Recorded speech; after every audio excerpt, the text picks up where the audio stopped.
Jai Hind दोस्तों, I welcome you all to Vets IAS. Now, as you all know that the economic survey and the budget 2024, the economic survey 23-24 and the union budget 24, both the official documents have already been presented in the parliament. Both the documents have already been tabled by the finance minister in the parliament. जैसा कि आप सब जानते हैं कि दोनों documents, दोनों आधिकारिक दस्तावेज आर्थिक सर्वे 2023-24 और जो बजट है केंद्रीय बजट 2024 भारत के वित्त मंत्री के द्वारा संसद में पेश किया जा चुका है। लास्ट सेशन में हमने इकोनॉमिक सर्वे आपके साथ डिस्कस किया था। आज हम लोग बजट पर चर्चा करेंगे और देखेंगे और जानेंगे और समझेंगे कि इस बजट में क्या मिला है, किसको क्या मिला, कौन नाराज हुआ है, कौन खुश हुआ, आम आदमी के लिए क्या है, मिडिल क्लास के लिए क्या है और गवर्नमेंट ने कैसा रोड मैप इनकमिंग फ्यूचर के लिए रखा है। जैसा कि आप सब जानते हैं, एग्जामिनेशन पॉइंट ऑफ व्यू से if you are preparing for your civil services examination both for the centre and the state, these two documents are very important. Okay, prelims में, मेंस में यहाँ से क्वेश्चन बनते हैं, तो इसलिए ये आपसे एक्सपेक्टेड है कि आप इकोनॉमिक सर्वे और बजट को डिटेल में उसको पढ़ेंगे, उसका एनालिसिस करेंगे। तो चलिए फिर शुरुआत करते हैं budget 2024। Okay, now what is budget. अगर हम बजट पर डिस्कशन करने जा रहे हैं उससे पहले हम लोग समझते हैं बजट क्या है। तो देखिए बजट क्या है। बजट एक्चुअली में एक वर्ड है जो फ्रांस के वर्ड बूजेट से आया है। फ्रांस के शब्द बूजेट का मतलब होता है लेदर बैग, चमड़े का थैला। इसीलिए आपने देखा होगा कि जब भारत के वित्त मंत्री बजट पेश करते थे तो उनके हाथ में एक लेदर बैग हुआ करता था। तो ये लेदर बैग ना एक सिंबॉलिक होता है कि हाँ भारत का बजट जो है वो आज पेश होगा। अभी आज की जो परंपरा है, जो बीजेपी गवर्नमेंट है, उसने थोड़ा सा इसको चेंज किया है, इस ट्रेडिशन को। अभी हम लोग इसको बही खाता कहते हैं। तो जैसे आप देखेंगे निर्मला सीतारमण जी के हाथ में एक रेड कलर का एक थैला दिखेगा आपको, और वो ये नहीं कहती कि हम बजट ला रहे हैं, वो कहती है भारत का बही खाता। ये परंपरा अरुण जेटली साहब जब जो है भारत के वित्त मंत्री हुआ करते थे तो उन्होंने शुरू किया था और तब से लेके आज तक ये कंटिन्यूड है। तो ओवरऑल अगर आप देखेंगे तो इंडियन कॉन्स्टिट्यूशन में आर्टिकल 112 जो है वो एनुअल फाइनेंशियल स्टेटमेंट की बात करता है, और annual financial statement is nothing but the budget. जो बजट पेश होता है वो कॉन्स्टिट्यूशनल प्रोसेस है और संविधान के दायरे में रहते हुए और संवैधानिक प्रक्रियाओं से ही बजट को संसद में पेश किया जाता है। फिर उसके बाद उस पर चर्चा होती है, उसको पास कराया जाता है। तो यहाँ पर जानने की जो सबसे इंपॉर्टेंट बात वो ये है कि आपने नोटिस किया होगा या नोटिस करिएगा आप इस बात को, बहुत सारे लोगों ने किया भी होगा कि इस बार जो है दो बजट आया। एक बजट आया था इलेक्शन से पहले, एक बजट आया है अब। तो ये दो बजट क्यों आया? क्योंकि देखिए ये जो ईयर है 2024 ये इलेक्शन ईयर था, इसमें लोकसभा के इलेक्शंस हुए। तो जब भी इलेक्शन होता है ना तो इलेक्शन से पहले जो रूलिंग पार्टी होती है वो एक बजट पेश करती है, उसको हम लोग इंटरिम बजट कहते हैं, दैट इज द अंतरिम बजट, जिसमें जनरली गवर्नमेंट कोई बहुत ज़्यादा जो है हाईफाई अनाउंसमेंट्स नहीं करती, वो एक सो कॉल्ड बजट होता है खाली। बाद में जब इलेक्शन ओवर हो जाता है, नई सरकार बनती है, तो new government has to present a new budget. तो चुनाव से पहले बीजेपी ने, निर्मला सीतारमण जी ने बजट पेश किया, that was the interim budget. Election हो गया, एनडीए की गवर्नमेंट बन गई और एनडीए की गवर्नमेंट में निर्मला सीतारमण जी फाइनेंस मिनिस्टर बनी। तो अब नई सरकार को नया बजट पेश करना होगा, तो नया बजट आ गया। इसीलिए इस साल जो है वो दो बजट पेश हुए। वैसे इन जनरली हर फाइनेंशियल ईयर में एक बजट आता है। तो ये रही बात थोड़ी बहुत बजट से रिलेटेड कि बजट क्या होता है और कॉन्स्टिट्यूशन में बजट कहाँ पर आता है। तो याद रखिएगा आर्टिकल 112 जो है वो एनुअल फाइनेंशियल स्टेटमेंट है। नो, अब जाहिर सी बात है जब भी बजट पेश होता है तो उसके दो एंगल्स होते हैं। एक एंगल ये है कि उसके फॉर में कुछ लोग बोलेंगे, उसके अगेंस्ट में कुछ लोग बोलेंगे। तो जाहिर सी बात है जिस सरकार ने बजट पेश किया होगा, जिस सरकार का बजट होगा, वो हमेशा अपने बजट की तारीफ करेगा। तो जैसे फॉर एग्जांपल हमारे प्रधानमंत्री जी की प्रतिक्रिया आई, रिएक्शन आया बजट पर। तो इन्होंने क्या रिएक्शन दिया बजट पर कि बजट 24 जो है that empowers the new middle class, गांव, गरीब एंड किसान। मतलब हमारे प्रधानमंत्री जी का कहना है कि ये जो बजट आया है ये जो नियो मिडिल क्लास है, जो एक नव मध्यम वर्ग उदय हो रहा है भारत में, नियो मिडिल क्लास, उसके लिए, गांव के लिए, गरीब के लिए और किसान के लिए ये पूरा बजट केंद्रित है, पूरा बजट बेस्ड है, उनको ये एम्पावर करेगा। तो उन्होंने तारीफ की अपने बजट की, बट नेचुरल है, वो अपने ही सरकार के बजट की तो आलोचना करेंगे नहीं। अब जरा हम लोग देखते हैं विपक्ष ने क्या कहा। तो जाहिर सी बात है, अगर राहुल गांधी से आप पूछेंगे कि भाई आप बताइए आपका बजट पे क्या कहना है, तो कभी बजट की तारीफ नहीं करेंगे। तो उन्होंने क्या बजट के बारे में कहा, उन्होंने कहा ये बजट जो है ना वो कुर्सी बचाओ बजट है, मतलब अपनी कुर्सी को बचाने के लिए है। तो कुर्सी को बचाने के लिए है बजट, इसका क्या मतलब है? इसका मतलब है कि क्योंकि इस बार की जो गवर्नमेंट है, बीजेपी फुल फ्लेज मेजोरिटी में आई नहीं, 240 सीट्स पाई है। जो सरकार बनी वो एनडीए की है, गठबंधन है, कोएलिशन गवर्नमेंट है, जिसमें मेन जो कोएलिशन है वो बिहार और आंध्र प्रदेश का है, मतलब चंद्रबाबू नायडू और नीतीश कुमार का है। तो ओवरऑल इस बजट में जो एक बड़ी बात निकल के आई थी वो ये है कि इस बजट में बिहार को और आंध्र प्रदेश को, जो दो राज्य स्पेशल कैटेगरी स्टेटस की डिमांड कर रहे थे, वो तो मिला नहीं, लेकिन उनको एक स्पेशल बेल आउट पैकेज कह लीजिए या स्पेशल फाइनेंशियल असिस्टेंस जरूर मिला है। अच्छा खासा पैसा जो है वो बिहार को और आंध्र प्रदेश को दिया गया है। उसी को लेते हुए राहुल गांधी ने कहा है कि इतना ध्यान बिहार का या आंध्र प्रदेश का क्यों रखा गवर्नमेंट ने, क्योंकि सरकार को अपनी कुर्सी बचानी है। आप नहीं देते तो चंद्रबाबू नायडू आपसे समर्थन वापस ले लेंगे, नीतीश कुमार समर्थन वापस ले लेंगे। वैसे भी नीतीश कुमार कब समर्थन वापस ले लें, यू नेवर नो। तो कहा गया, राहुल गांधी कहते हैं कि जो बजट है ये मोदी अपनी कुर्सी बचाने के लिए लाए हैं। दूसरा, जो अपने एलाइज हैं, जो उनके गठबंधन के लोग हैं, उनको खुश करने के लिए लाए हैं, जिससे उनकी कुर्सी बची रहे। दूसरे राज्यों को उन्होंने कुछ नहीं दिया, जैसे यूपी को कुछ नहीं मिला, पंजाब को नहीं मिला, तमिलनाडु को नहीं मिला, मतलब तमाम ऐसे राज्य हैं जहां पर बीजेपी गवर्नमेंट नहीं है, वहां कुछ भी नहीं मिला, और सिर्फ दो ही राज्यों का ध्यान रखा गया है। दूसरा, उन्होंने कैपिटलिज्म का ध्यान रखा है, उन्होंने अंबानी और अदानी का ध्यान रखा है, कॉमन इंडियन का ध्यान नहीं रखा है इस बजट में। और दूसरा, उन्होंने कहा कि ये जो बजट है ये कुछ और नहीं है बल्कि कॉपी एंड पेस्ट है ऑफ द कांग्रेस मैनिफेस्टो। जो कांग्रेस ने मैनिफेस्टो में वादा किया था उसी को बीजेपी ने कट कॉपी पेस्ट कर दिया। तो ये तो रही प्रतिक्रियाएं कि मोदी जी ने क्या बोला बजट पर और राहुल गांधी ने क्या बोला। अब देखिए इस बार का जो बजट रहा है, उस बजट की अगर हम थीम देखेंगे तो जो बजट की थीम रही है इस बार वो 4 पिलर्स पर बेस्ड है।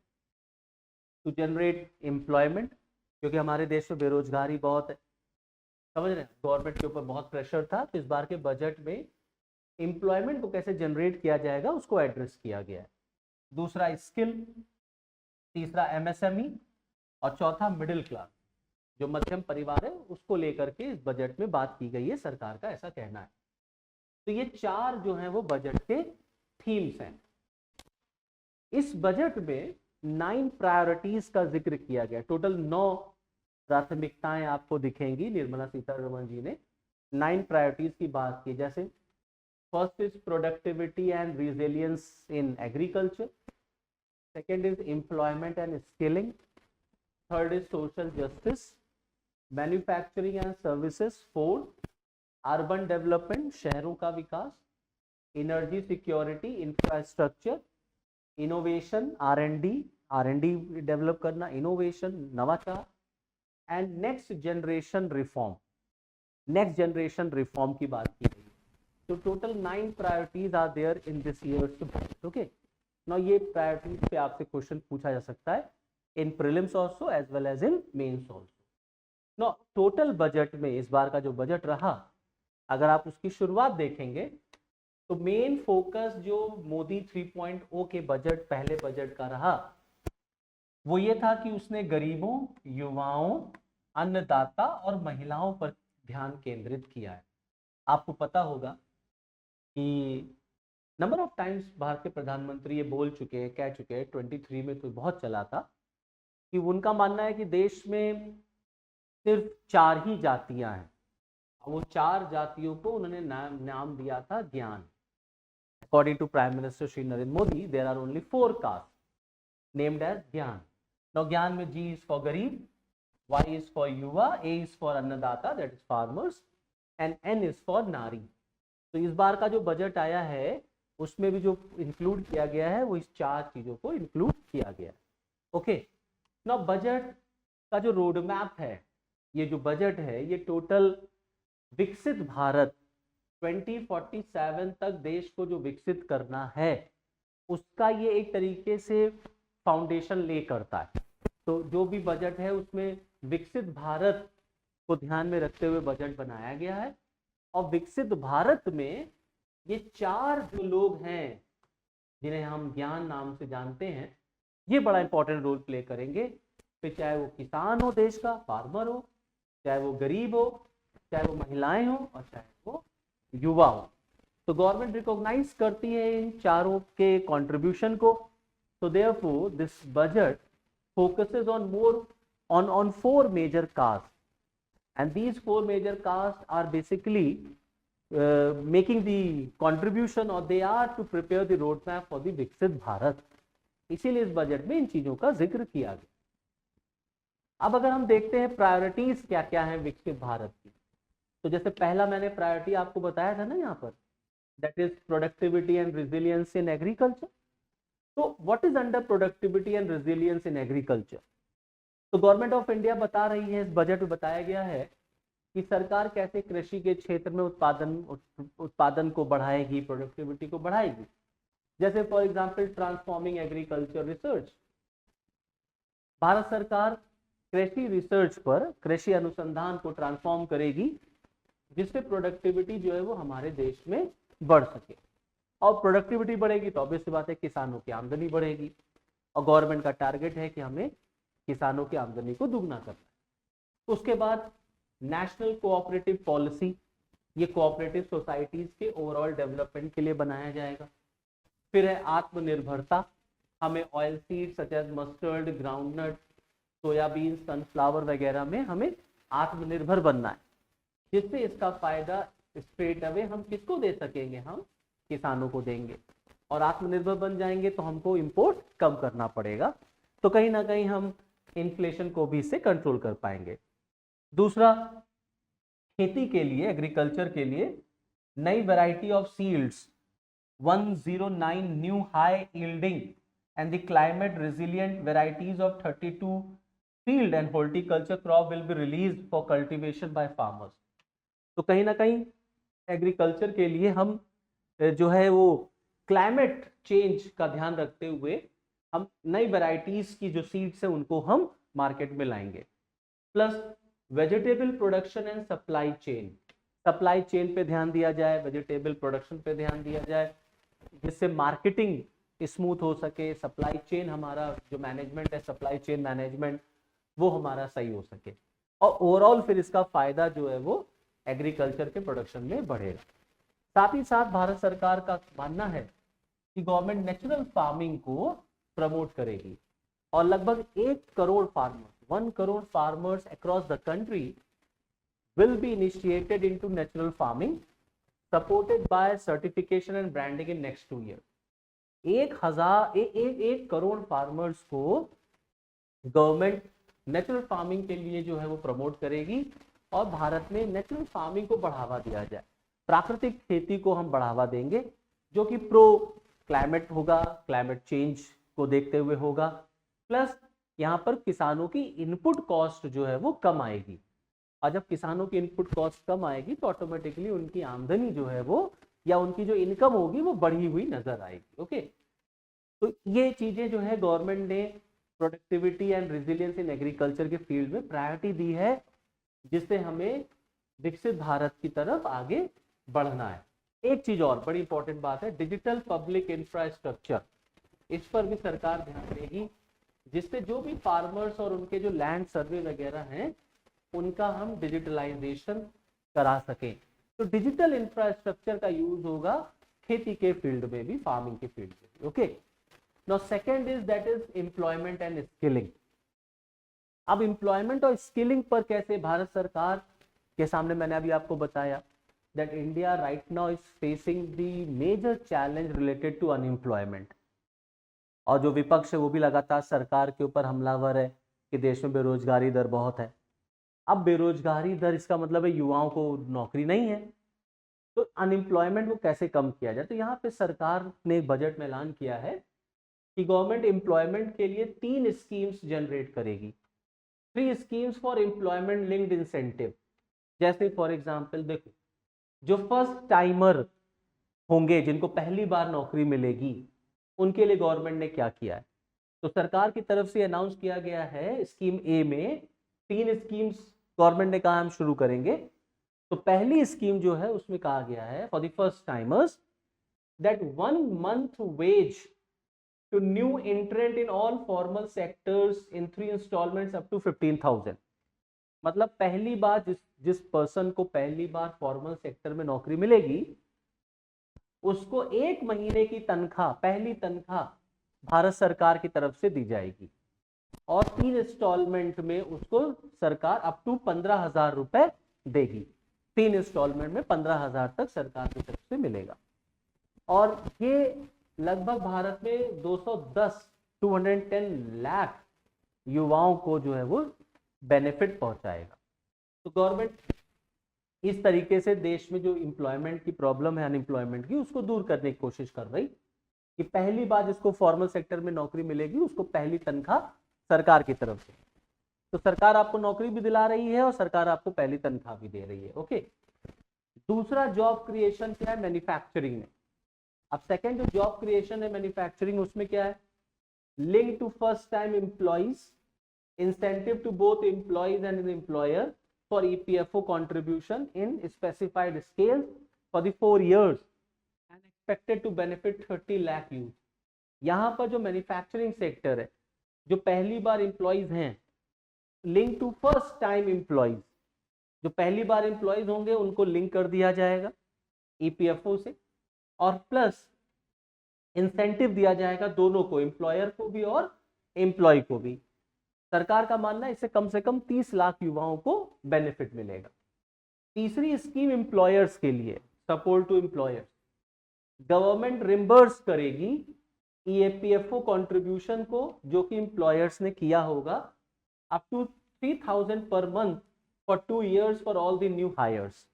मतलब ऐसे एम्प्लॉयर्स, ऐसी कंपनीज जो लोगों को हायर कर रही हैं, सरकार उनका जो कंट्रीब्यूशन है EPFO में, सरकार वो रिम्बर्स करेगी।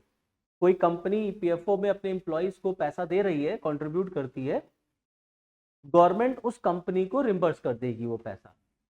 और EPFO contribution to employers up to 3,000 per month, हर महीने 3,000 रुपए for 2 years and for all new hiring, जो भी नई हायरिंग हो रही होगी। गवर्नमेंट का मानना है कि इससे क्या होगा, इससे कम से कम 50 लाख नई नौकरियां जनरेट होंगी। तो ओवरऑल गवर्नमेंट एम्प्लॉयमेंट जनरेट करने के लिए 3 स्कीम्स पर काम करेगी। अब जैसे आपसे एग्जाम में क्वेश्चन पूछा जाता है, मेंस में एम्प्लॉयमेंट पे आता है अगर, तो आप इस तरीके से लिख सकते हैं कि गवर्नमेंट क्या कर रही है या गवर्नमेंट का क्या मोटिव, या बजट से डायरेक्ट पूछ दिया तो you have to write these points कि इस बजट में सरकार ने क्या अनाउंस किया और इंटरिम बजट में कैसा क्या अनाउंसमेंट था। तो इस तरीके से आपने आंसर को लिख के प्रेजेंट करिए ना, तो you will get more marks. Okay, अब देखिए और गवर्नमेंट ने क्या क्या बातें की हैं। जैसे स्किलिंग के प्रोग्राम में, तो स्किलिंग के प्रोग्राम में गवर्नमेंट ने क्या कहा, 20 lakh youth will be skilled over a 5 year period. 5 सालों में 20 लाख युवाओं को सरकार प्रशिक्षित करेगी, स्किलिंग प्रोग्राम के तहत जोड़ेगी। 1,000 यूथ को इंडस्ट्रियल ट्रेनिंग इंस्टीट्यूट्स में जो है वो पहुंचाया जाएगा। मतलब हम 1,000 युवाओं को कहीं ना कहीं इंटर्नशिप जैसा कराएंगे, इंडस्ट्रियल ट्रेनिंग देंगे, इंटर्नशिप देंगे, और साथ ही साथ सिर्फ इंटर्नशिप नहीं देंगे, गवर्नमेंट का कहना है हम उनको उस पर हेल्प भी करेंगे, पैसा भी देंगे। Now this is the 4th scheme to generate employment, कि 20 लाख युवाओं को हमें रोजगार जो है स्किल करना है 5 सालों में। 1,000 लोगों को हमें इंटर्नशिप जैसा कराना है इंडस्ट्रियल ट्रेनिंग इंस्टीट्यूट में, और साथ ही साथ में उन्हें हमें हर महीने 5,000 रुपए भी हम देंगे। गवर्नमेंट का मानना है कि सरकार जो भी लोग सेलेक्ट होंगे इंटर्नशिप के लिए सरकार उनको फाइनेंशियली हेल्प भी करेगी। So this a good move, good sign कि गवर्नमेंट जो है आपको प्रमोट कर रही है फॉर योर इंटर्नशिप, कि आपको फाइनेंशियल हेल्प दिया जाएगा। भाई आपका सिलेक्शन हो गया, अब आपको कलकत्ता जाना है या बम्बई जाना है तो जेब में पैसा होना चाहिए ना। तो अगर कोई गरीब परिवार का है वो बम्बई जा रहा है, उसको पैसा नहीं है, तो सरकार उसको फाइनेंशियली हेल्प कर रही है। Okay, now moving to the third, that is the inclusive human resource development and social justice. ये जो प्रायोरिटी है इसमें क्या है, सामाजिक न्याय के लिए। जैसे अब सामाजिक न्याय के लिए या इंक्लूसिव ग्रोथ के लिए गवर्नमेंट ने क्या क्या कदम उठाए हैं इसमें, तो आप देखेंगे गवर्नमेंट ने इसमें पूर्वी राज्यों की तरफ, जो हमारे पूरब की तरफ ईस्टर्न स्टेट्स हैं, पूर्वोदय, इसको नाम दिया है पूर्वोदय, विकास भी विरासत भी। तो पूर्वी स्टेट्स की तरफ गवर्नमेंट ने फोकस किया on the eastern parts covering Bihar, Jharkhand, West Bengal, Orissa, Andhra Pradesh for generation of economic opportunities to attain Viksit Bharat. जो हमारे ईस्टर्न स्टेट्स है गवर्नमेंट ने उन पर फोकस किया है जिससे कि वह एम्प्लॉयमेंट जनरेट हो सके और हम विकसित भारत का जो लक्ष्य है उसको अचीव कर सकें। साथ ही साथ Amritsar Kolkata industrial corridor with development of an industrial node as Gaya at Gaya, इस पर काम होगा। तो अमृतसर से कोलकाता तक इंडस्ट्रियल कॉरिडोर जो है वो डेवलप किया जाएगा, जिससे ये पूर्वोदय जो पूर्वी राज्य हैं, जो बहुत पिछड़े राज्य माने जाते हैं, झारखंड है, बिहार है, उड़ीसा वगैरह है, इन पर ज़्यादा फोकस दिया गया है, ध्यान दिया गया है, ताकि पूर्व के राज्यों को ये ना लगे कि वो इंडिया से आइसोलेटेड है। Okay, now allocation of more than 3 lakh crore for schemes benefiting women and girl. महिलाओं और बच्चियों, महिलाओं और बेटियों की जो योजनाएं हैं, जो उनको लाभ पहुंचाने वाली योजनाएं हैं, उनको 3 लाख करोड़ से अधिक का एलोकेशन जो है वो किया गया। प्रधानमंत्री जनजातीय उन्नत ग्राम अभियान, जो हमारे ट्राइबल्स हैं, जो हमारी ट्राइबल पॉपुलेशन है, इंक्लूसिव ग्रोथ है ना, तो इंक्लूसिव ग्रोथ के लिए ट्राइबल्स जो गांव देहात में जो जनजाति रहते हैं जंगलों में, तो प्रधानमंत्री जनजाति उन्नत ग्राम अभियान, इसके तहत काम करने की बात की गई है। Improving the socio economic condition of tribal community covering 63,000 villages benefiting 5 crore tribal people. तो जो ट्राइबल्स है ना, इनको कैसे हम मेन स्ट्रीम में जोड़ें, इनकी प्रॉब्लम्स को कैसे सॉल्व करें, क्योंकि अगर आपने इनकी प्रॉब्लम को सॉल्व नहीं किया, इनको आपने जल जंगल जमीन का राइट नहीं दिया, तो बहुत प्रॉब्लम हो सकती है। जो नक्सल मूवमेंट है वो स्ट्रेंथन हो सकता है।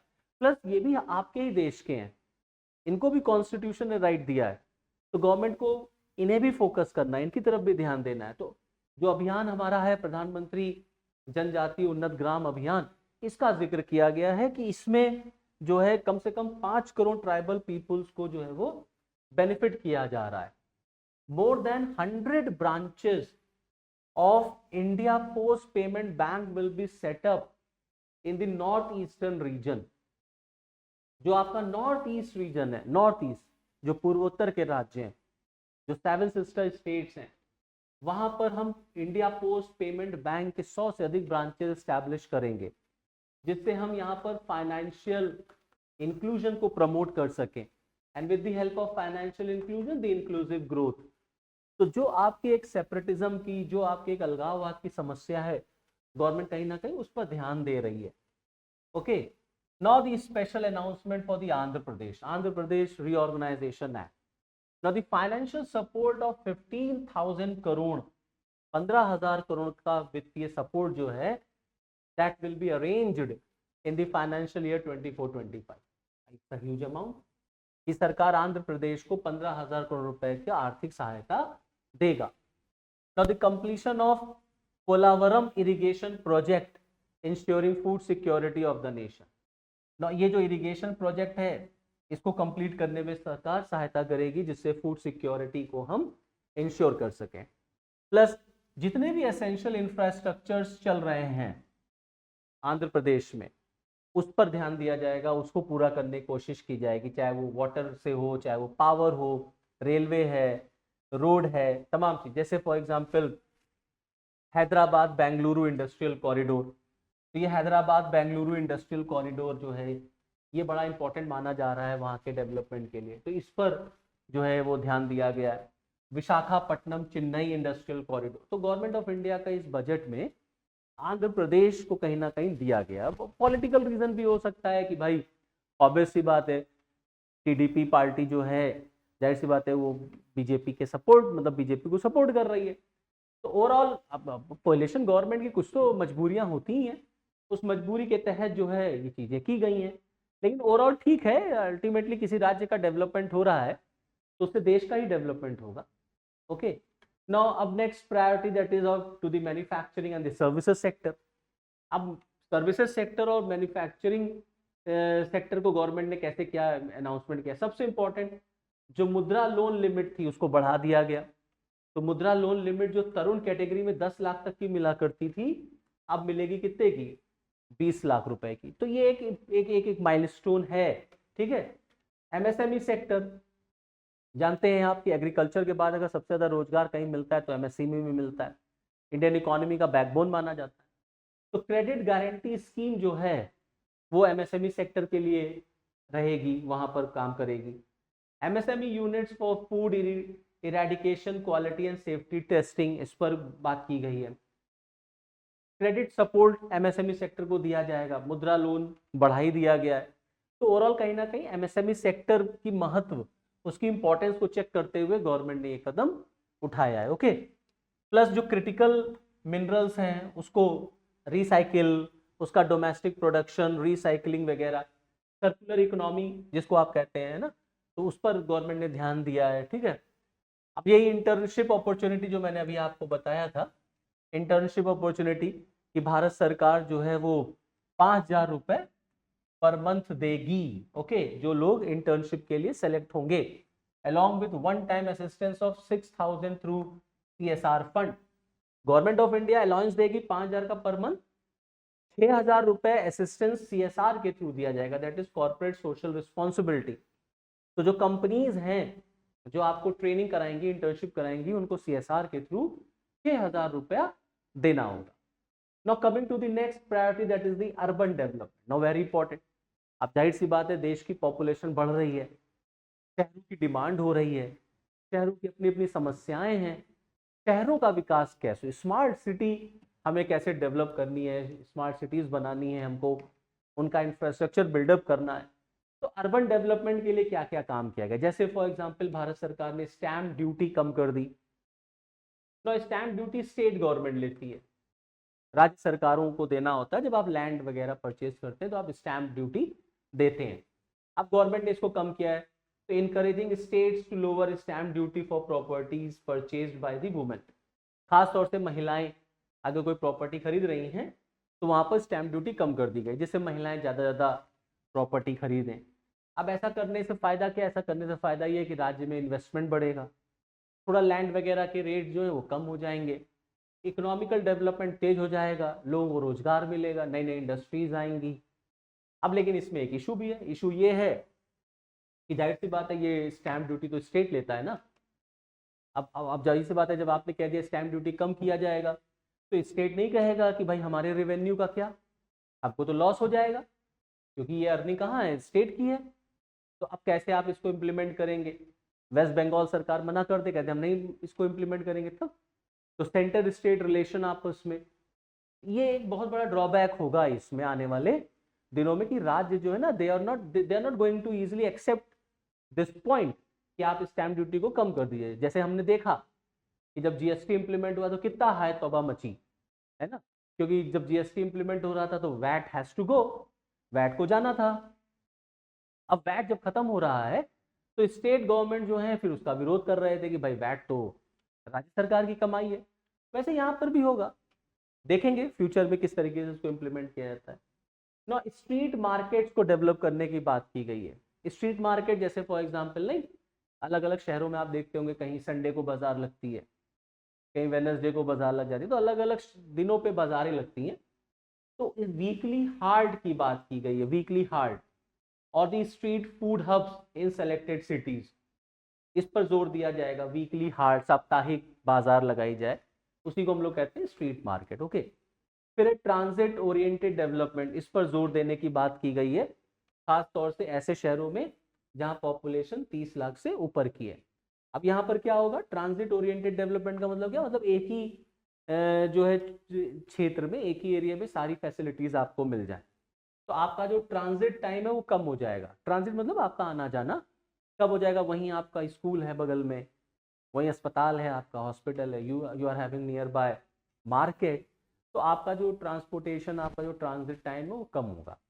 तो इस पर जो है वो बजट जोर दे रहा है। प्लस शहरों की एक सबसे बड़ी समस्या है water risk management.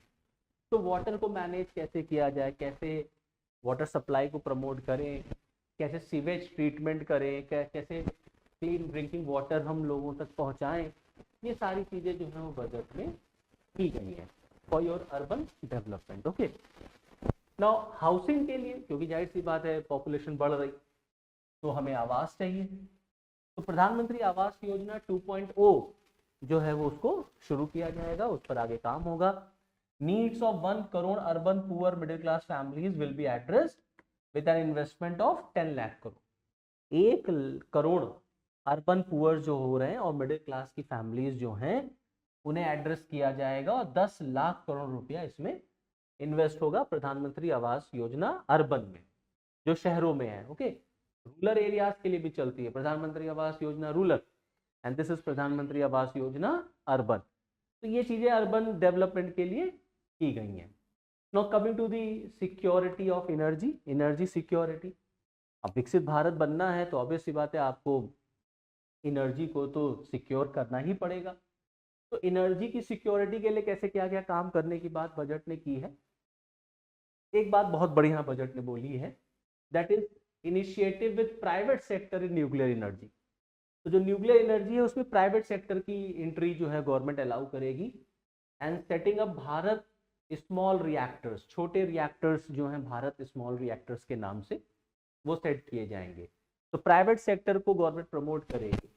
R&D of Bharat small modular reactors and the newer technology for nuclear energy, क्योंकि हमको क्लीन एनर्जी चाहिए, nuclear energy is a clean energy, तो गवर्नमेंट उस पर ध्यान दे रही है। अब लेकिन यहाँ पर एक इशू है कि आप प्राइवेट इन्वेस्टमेंट को प्रमोट करेंगे तो अब देखना पड़ेगा कि क्या सिक्योरिटी के क्या मेजर्स होंगे, प्राइवेट इन्वेस्टर्स कैसे इन्वेस्ट करेंगे, क्या गवर्नमेंट जो है उसमें पॉलिसीज बनाती है, तो वो सब चीज़ें इन फ्यूचर पता चलेंगी। बट हाँ, ये एक अच्छा स्टेप है to have your clean energy, कि न्यूक्लियर एनर्जी को गवर्नमेंट प्रमोट कर रही है।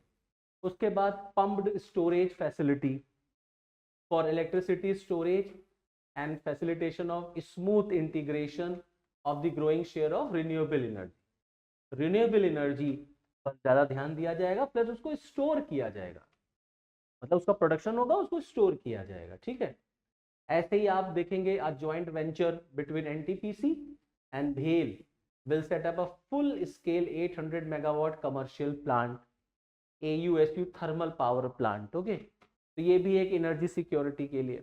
एनर्जी ऑडिट पर बात की गई है कि एनर्जी ऑडिट की जाएगी। Financial support for shifting of micro and small industries to cleaner form of energy, ये एक बहुत बड़ा स्टेप लिया गया है इस बजट में, जहाँ पे गवर्नमेंट जो माइक्रो और स्मॉल इंडस्ट्रीज हैं उनको गवर्नमेंट फाइनेंशियल सपोर्ट देगी अगर वो क्लीन एनर्जी को एक्सेप्ट करते हैं या उसकी तरफ ट्रांसफॉर्म होते हैं। क्योंकि जाहिर सी बात है जो माइक्रो और स्मॉल इंडस्ट्रीज होते हैं they don't have so much of fund to have a clean form of energy. अब क्योंकि हमें क्लाइमेट चेंज को भी एड्रेस करना है, हमें एनर्जी सिक्योरिटी को भी देखना है, तो गवर्नमेंट इसलिए ना उनको जो है कहीं ना कहीं फाइनेंशियल सपोर्ट देगी, जिससे कि वो क्लीन फॉर्म ऑफ एनर्जी को एड्रेस कर सके। और इसी क्लीन फॉर्म ऑफ एनर्जी के लिए आप देखिए भारत सरकार ने प्रधानमंत्री सूर्य घर मुफ्त बिजली योजना शुरू की थी। अब सूर्य घर मुफ्त बिजली योजना क्या है, रूफ टॉप सोलर पैनल को इंस्टॉल करना, जिसमें सरकार सोलर एनर्जी को प्रमोट कर रही है। गवर्नमेंट सब्सिडी देती है कि आप अपने घर पे सोलर पैनल्स लगवाइए, not only produce energy but also supply energy या ऑल्सो सेल एनर्जी। आप एनर्जी प्रोड्यूस करें और आप केवल उसको यूज ना करिए, आप उसको सेल आउट भी कर सकते हैं, you can earn money also, you can have the income also. तो गवर्नमेंट ऑफ इंडिया का ये एक बड़ा एम्बिशियस प्रोजेक्ट है फॉर क्लीन एनर्जी। इसको आप, मुझे उम्मीद है कि प्रीलिम्स या मेंस में यहाँ से क्वेश्चन जो है वो बन सकता है। अब देखिए बजट क्या कहता है ये एनर्जी इस स्कीम के बारे में। 1 crore house hold obtain free electricity, ये ह्यूज अचीवमेंट है कि 1 करोड़ हाउस होल्ड ने फ्री इलेक्ट्रिसिटी ऑब्टेन कर ली, और हर महीने यूनिट एवरी मंथ 300 यूनिट जो है वो प्रोड्यूस भी कर रहे हैं। Plus 1.28 crore registration and 14 lakh application so far. अभी तक 1.28 करोड़ रजिस्ट्रेशन हो चुके हैं और 14 लाख एप्लीकेशन जो हैं वो अब तक आ चुकी हैं। तो इसका मतलब है कि ये जो स्कीम है इसको गवर्नमेंट एक अच्छे स्केल पर चला रही है और लोगों के बीच में काफी अट्रैक्टिव है ये रूफटॉप सोलर वाली जो योजना है। Now going to the infrastructure. Now infrastructure obviously बात है, विकसित भारत के लिए इंफ्रास्ट्रक्चर तो बड़ा इंपॉर्टेंट रोल प्ले करेगा। तो इंफ्रास्ट्रक्चर के लिए गवर्नमेंट ने बजट में क्या कहा है, तो आप देखेंगे प्रोविजंस जो है वो इंफ्रास्ट्रक्चर के लिए गवर्नमेंट ने फंड, अच्छा खासा फंड जो है यहाँ पर रखा है। समथिंग अबाउट 11,11,111 रुपी, इतना जो करोड़ रुपया है आपका ये इंफ्रास्ट्रक्चर पे सरकार खर्च करेगी, जो कि 3.4% है जीडीपी का। तो एक ह्यूज अमाउंट है जीडीपी पर, जीडीपी का 3.4% सरकार इंफ्रास्ट्रक्चर पे खर्च कर रही। क्योंकि जितना आप इंफ्रास्ट्रक्चर पे देखिए खर्च करेंगे आप उतना ही अपना कैपेक्स बढ़ाते हैं, और कैपेक्स अगर आप बढ़ा रहे हैं ना तो आप जॉब क्रिएट करते हैं, आप अपना एसेट क्रिएट करते हैं। तो ये एक अच्छा साइन है कि भारत सरकार ने इंफ्रास्ट्रक्चर के लिए रोड हैं, हाईवेज हैं, पोर्ट्स हैं, स्टेडियम्स हैं, बुलेट ट्रेन है, हॉस्पिटल्स हैं, है ना, ये सब चीजें गवर्नमेंट को economical infrastructure as well as the social infrastructure जितना आप बनाएंगे देश को उतना ही फायदा होगा। तो गवर्नमेंट ने अच्छा एक कदम उठाया है कि अच्छा खासा एक ह्यूज अमाउंट जो है वो इंफ्रास्ट्रक्चर पे रखा है, और ये इंफ्रास्ट्रक्चर सारे देश के लिए होता है, किसी एक पर्टिकुलर राज्य के लिए नहीं होता। और जीडीपी का ठीक ठाक पैसा इंफ्रास्ट्रक्चर पे खर्च हो रहा है, 3.4% of the GDP. 1.5 lakh crore to state as long term interest free loan to support resource allocation. राज्यों को 1.5 लाख करोड़ रुपए का लॉन्ग टर्म इंटरेस्ट फ्री जो है वो लोन दिया जाएगा, सपोर्ट दिया जाएगा फॉर रिसोर्स एलोकेशन। तो राज्य का भी ध्यान रखा है सरकार ने कि राज्य को पैसे की कमी नहीं होगी। प्लस 4th फेज ऑफ प्रधानमंत्री Gram Sadak Yojana will be launch to provide all weather connectivity to 25,000 rural habitations.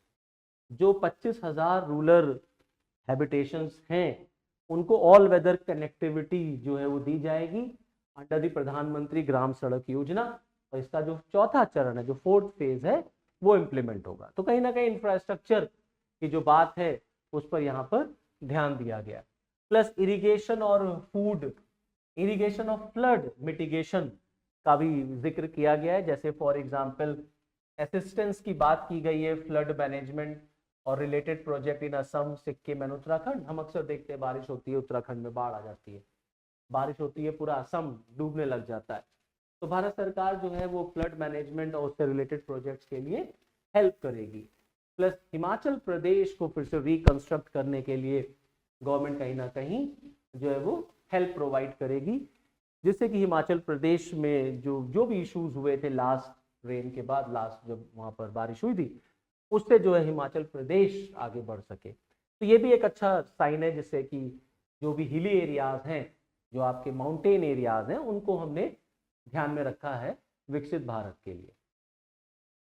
No infrastructure में ही टूरिज्म के लिए जो है गवर्नमेंट ने इस बजट में बात की है। जैसे फॉर एग्जांपल जैसे काशी विश्वनाथ टेम्पल कॉरिडोर बना था, ऐसे ही तमाम कॉरिडोर्स बनाने की बात है, जैसे Vishnupad temple corridor, Mahabodhi temple corridor, जिससे कि जो एक रिलीजियस टूरिज्म है या कल्चरल टूरिज्म है हम उसको प्रमोट कर सकें। नालंदा को जो है वो टूरिस्ट सेंटर के रूप में डेवलप करने की बात की गई, अभी नालंदा का एक कैंपस भी इनॉग्रेट हुआ। तो कहीं ना कहीं अपनी ग्लोरी जो है ना, अपना जो पास्ट है, अपना जो इतिहास है, अपना जो कल्चर है, उसको प्रमोट करने की सरकार ने यहाँ पर बात की है। Plus innovation, research and development, इस पर जोर दिया गया है कि कैसे देश में इनोवेशन बढ़ाया जाए, कैसे देश में नवाचार बढ़े, कैसे R&D को हम जो है वो प्रमोट कर सके। जैसे स्पेस इकोनॉमी की बात की गई है कि a venture capital fund of 1000 crore is to be set up as the space economy. Okay, ये एक अच्छा स्टेप है इनोवेशन वगैरह के लिए ना। प्लस आपका जैसे private sector driven research and innovation, private sector को जो है प्रमोट किया जाए रिसर्च और डेवलपमेंट में of innovation at commercial scale with the financial pool of 1 lakh crore. तो गवर्नमेंट यहाँ पर भी पैसा लगा रही है जिससे private sector driven R&D promote हो सके। प्लस अनुसंधान नेशनल रिसर्च फंड जो हमारा है उसको ऑपरेशनलाइज किया जाए, ठीक है, उसका इस्तेमाल किया जाए। तो ओवरऑल इनोवेशन की बात है, इनोवेशन जितना बढ़ेगा, R&D जितना बढ़ेगा, अल्टीमेटली देश में जॉब अपॉर्चुनिटीज भी उतनी निकलती हैं। Now coming to the next, that is the next generation reform. ये भी एक प्रायोरिटी है फॉर योर विकसित भारत। तो नेक्स्ट जनरेशन रिफॉर्म में तमाम रिफॉर्म्स की बात की गई, जैसे unique land parcel identification number और भू आधार फॉर लैंड। जैसे आधार कार्ड बनता है ऐसे जो भूमियां हैं, जो लैंड्स हैं, उनका भू आधार कार्ड बनेगा, आइडेंटिफिकेशन नंबर होगा। सर्वेज जो है वो लैंड के वो डिजिटल कराए जाएंगे, ठीक है, उसका डिजिटाइजेशन होगा। एस्टैब्लिशमेंट ऑफ लैंड रजिस्ट्री, जिससे जमीन को लेके जो झगड़ा, जो ज्यादा विवाद होता है, उसमें कमी लाई जा सके, जिससे जमीनों का हर रिकॉर्ड जो है ना वो मैनुअल ना हो करके डिजिटल फॉर्म में हो जाए। तो ये रिक्वायरमेंट है आज की, तो इसके लिए सरकार ने इस बजट में जो है वो प्रोविजन रखा है, that is known as next generation reform. Okay, ना ये तो प्रायोरिटीज की बात रही कि इस बजट में क्या क्या रिफॉर्म रहे। अब अगर हम लोग थोड़ा सा फैक्ट और फिगर्स की बात कर ले एक बार जल्दी से, कि इन्फ्लेशन के बारे में बजट ने क्या कहा, करंट अकाउंट डेफिसिट के बारे में क्या कहा, तो उसको जो है हम लोग यहाँ पर समझते हैं। जैसे फॉर एग्जाम्पल आप देखें, पहले हम लोग इन्फ्लेशन से शुरू करते हैं।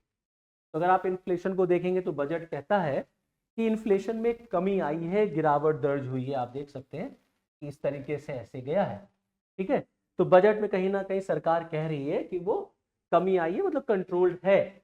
हाँ, ये जरूर है, आने वाले दिनों में RBI का जो है टारगेट है कि हमें उसको 4% के आसपास इन्फ्लेशन को रखना है। यहाँ पर ये बात भी जरूरी है जानना कि इन्फ्लेशन में कमी तो आई है, लेकिन आज भी भारत सरकार के लिए और RBI के लिए जो फूड इन्फ्लेशन है ये एक चैलेंज है। तो इस पे काम जो है वो RBI और गवर्नमेंट ऑफ इंडिया कर रही।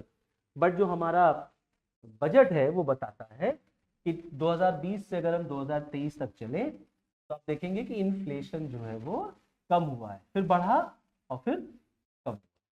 ओके, अब जहां तक रही बात GDP की, अगर आप GDP को देखेंगे तो इंडिया ग्रू एट 8.2%, बहुत अच्छा फिगर है। 8.2% रही हमारी विकास दर, और नेक्स्ट ईयर हमारी विकास दर माना जा रहा है नियर अबाउट 7% तक रहेगी। तो ये एक अच्छा फिगर है। जहां दुनिया के तमाम देश स्ट्रगल कर रहे हैं, संघर्ष कर रहे हैं, वहाँ हमारी विकास दर देखिए लगातार बढ़ती चली जा रही। कोविड का टाइम अगर आप छोड़ दें 2020 और 21 वाला, जहाँ पे हमारी विकास दर कम हुई थी, वहाँ अगर आप आज की बात आप देखेंगे तो हमारा जो ग्रोथ रेट है वो लगातार बढ़ रहा है।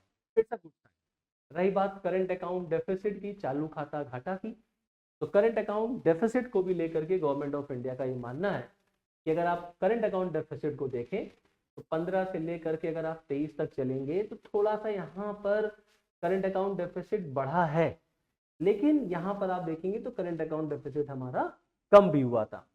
तो ये जो करंट अकाउंट डेफिसिट कम हो रहा है ये 2021 से लेकर के 2023 तक का है, कि जो हमारा करंट अकाउंट डेफिसिट है वो कम हुआ। चालू खाता घाटा, चालू खाता घाटा का मतलब होता है जब आप कोई चीज एक्सपोर्ट करते हैं तो उसमें आप इनकम करते हैं, और जब आप कोई चीज इंपोर्ट करते हैं तो आप उसमें एक्सपेंडिचर करते हैं, स्पेंड करते हैं। तो difference between the export earning and import spending is known as CAD, current account deficit. तो ये एक अच्छी चीज है। तो ये 2-3 इंपॉर्टेंट फिगर्स हैं बजट के पॉइंट ऑफ व्यू से। अब इसमें अगर आप देखेंगे NPA जो कि हमारा शेड्यूल्ड बैंक्स का है, तो गवर्नमेंट कह रही है देखिए NPA भी हमारा कम हुआ है। NPA कम हुआ, इसका मतलब बैंकों का जो नॉन परफॉर्मिंग एसेट है या बैंक जो है वो लॉस में नहीं जा रहे हैं, वो अपना लोन जो है वो कलेक्ट कर रहे हैं। पब्लिक जो है ना वो इजीली और ईमानदारी से ऑनेस्टली अपना लोन रीपे कर रही। तो बैंकों का NPA भी देखिए कम हुआ है। तो बैंक का एनपीए कम होगा तो ऑब्वियसली बात है बैंक के पास कैपिटल होगा, बैंक के पास कैपिटल होगा तो बैंक आपको लोन दे पाएगी, आपको लोन मिलेगा तो ऑटोमेटिकली इकोनॉमिकल एक्टिविटीज बढ़ती हैं, तो ये पॉजिटिव साइन है। ऐसे ही फिस्कल डेफिसिट, फिस्कल डेफिसिट भी गवर्नमेंट कह रही है कि देखिए कम हुआ है, घटा है फिस्कल डेफिसिट। जहां कोविड के टाइम पर हमारा फिस्कल डेफिसिट 9.2 तक चला गया था, सक्सेसफुली गवर्नमेंट ऑफ इंडिया ने इसको कम किया है। फिस्कल डेफिसिट मतलब difference between income and expenditure excluding borrowing, ठीक है, एक्सक्लूडिंग बोरोइंग, बोरोइंग को हटा करके। तो it's a good sign for Indian economy कि हमारा फिस्कल डेफिसिट कम है। 5.6 फिस्कल डेफिसिट हमारा रहा और गवर्नमेंट इसको आगे कम भी करेगी। अब सरकार का कहना है कि हम इस फिस्कल डेफिसिट को कम करके 4.5 तक लेके आएंगे। टारगेट जो गवर्नमेंट का रखा गया है वो ये, तो ये एक अच्छा साइन है कि फाइनेंशियल ईयर 21 में 9.2 रहा, फाइनेंशियल ईयर 22 में 6.7, 23 में 6.4 और फाइनेंशियल ईयर 24 में 5.6%। Okay, these are some important figures जो आपको याद रखने हैं अपने एग्जामिनेशन पॉइंट ऑफ व्यू से। नो वेरी इंपॉर्टेंट, जो भी टैक्सेशन से रिलेटेड रहा मिडिल क्लास पर्सन के लिए, जो टैक्सेशन के लिए आया। अब आप देखिए टैक्सेशन के लिए, जैसे for example government of India ने कैंसर मेडिसिन जो हैं उनको कस्टम ड्यूटी से बाहर रख दिया है, जिससे कई मेडिसिन जो है कैंसर रिलेटेड वो सस्ती हो गई हैं। तो अच्छी बात है ये कि कैंसर रिलेटेड जो दवाइयाँ जो इतनी महंगी आती हैं, आम जनता नहीं खरीद पाती, उसको कम किया गया, उसको सस्ता किया गया है। तो कहीं ना कहीं इसका फायदा होगा कि मेडिसिन जो है वो अफोर्डेबल हो जाएंगे, ठीक है। तो कुल मिलाकर के इस तरीके से किया गया। इसमें जो सबसे इंपॉर्टेंट पॉइंट है वो आपका जो इनकम टैक्स स्लैब है, जो नया इनकम टैक्स स्लैब आया है वो ये है कि देखिए 3 लाख तक के लिए नील है, 3 से 7 के बीच में 5% है, 5 से 10 के लिए 10 है, 10 से 12 15 है, 12 से 15 20 है और 15 से ऊपर चले जाएंगे आप तो 30 लाख है, सॉरी 30% है। तो ये गवर्नमेंट ने जो है नया स्लैब जो है वो चेंज किया है, इंट्रोड्यूस किया है। दूसरा, जो एंजल टैक्सेस हुआ करते थे हमारे देश में, एंजल कर जो एंजल टैक्स लगता था, उसको गवर्नमेंट ने खत्म किया है, जिससे कि हम अपने देश में स्टार्टअप्स वगैरह को, इनोवेशन वगैरह को और ज़्यादा प्रमोट कर सके, ठीक। Corporate tax on foreign companies ये भी रिड्यूस हुआ है, 40% से कम होकर के 35% हो गया। कैपिटल गेन टैक्स जो है, कैपिटल गेन टैक्स जो long term capital gain tax था आपका, ये देखिए ये प्रॉपर्टी वगैरह पर long term capital gain tax जो था, इसको गवर्नमेंट ने कम किया है फ्रॉम 20% टू 12.5%, लेकिन इंडेक्सेशन का फायदा अब आपको नहीं मिलेगा, ठीक है। तो ये चीज कम जरूर हुई है लेकिन इंडेक्सेशन का फायदा नहीं मिलेगा, क्योंकि गवर्नमेंट ने प्रॉपर्टी बेचने पर जो इंडेक्सेशन होता था, फायदा होता था, वो खत्म कर दिया। इंडेक्सेशन का मतलब होता है जो इन्फ्लेशन रेट के साथ एडजस्ट किया जाता था, वो खत्म हो गया। तो एक तरफ गवर्नमेंट ये कह रही है कि हाँ हमने देखिए टैक्स रेट जो है कम कर दिया है, बट ये भी है कि गवर्नमेंट ने इंडेक्सेशन को भी खत्म कर दिया। दूसरा, जो आपका फाइनेंशियल और नॉन फाइनेंशियल एसेट्स पर था, उस पर long term capital gain tax जो है वो 12.5% किया गया है। Short term gain on financial assets to attract 20% जो रेट है। तो इस तरीके से गवर्नमेंट ने कैपिटल गेन टैक्स में ऊपर नीचे किया है, छेड़छाड़ की है। Short term capital gain tax 20% to attract tax rate, long term capital gain tax on all financial non financial assistance to attract a tax rate of 12.5%, ठीक। इंपॉर्टेंट बात यह कि एंजल टैक्सेस जो हैं वो खत्म कर दिए गए, हटा दिए गए हैं। तो ये एक गवर्नमेंट ने जो है थोड़ा सा डायरेक्ट टैक्सेस में जो है वो चीज़ों को चेंज किया है, जिससे कि अपने देश में जो भी एंटरप्रेन्योरल स्पिरिट है उसको प्रमोट किया जा सके।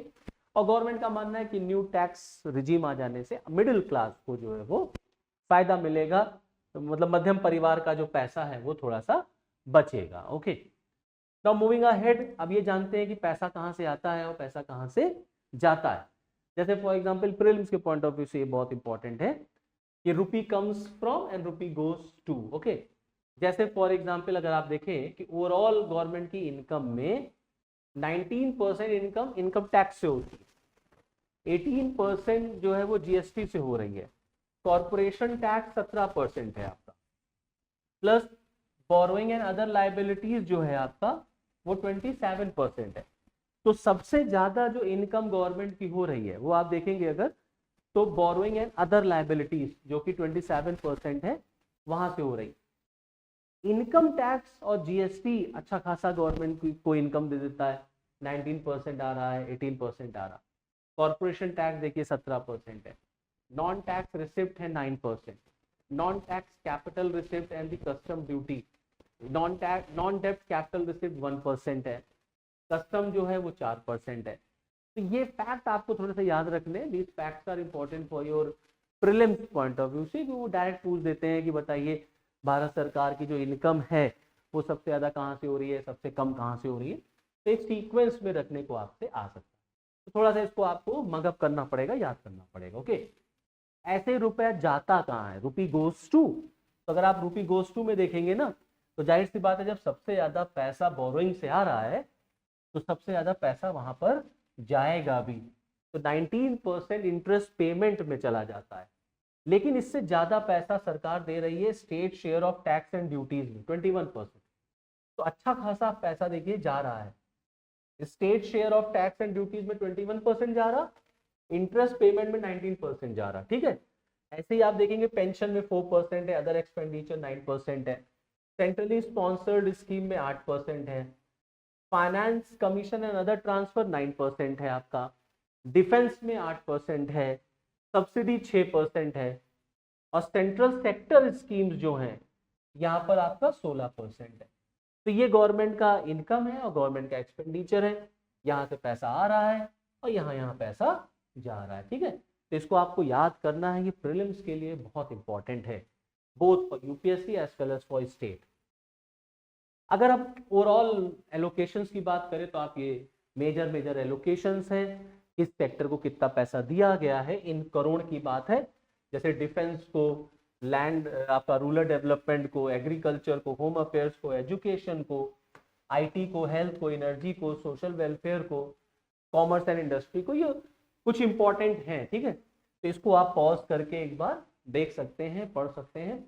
ये भी फैक्ट्स थोड़े से आपको याद करने होंगे, पीसीएस के एग्जाम में, स्टेट के एग्जाम में, स्पेशली यूपी पीसीएस में एक कॉमन रहता है, वो पूछ देते हैं कि किसको कितना पैसा दिया गया। तो just go through this slide, okay, कि किसको कितना पैसा दिया गया। ठीक है, नो अगर हम आगे बढ़े तो आप देखेंगे मेजर एलोकेशंस अलग अलग स्कीम में। अब अभी तक तो जैसे फॉर एग्जांपल यहाँ पर मेजर सेक्टर्स को था, इस तरीके से यहाँ पर आप देखेंगे तो मेजर स्कीम्स को एलोकेशन, जैसे मनरेगा को कितना पैसा है, न्यूक्लियर पावर प्लांट को कितना पैसा है, आपका जो लिंक्ड इंसेंटिव स्कीम है फार्मास्यूटिकल इंडस्ट्रीज में, प्रोडक्शन लिंक्ड इंसेंटिव स्कीम, उसको कितना पैसा, R&D को कितना पैसा है ना।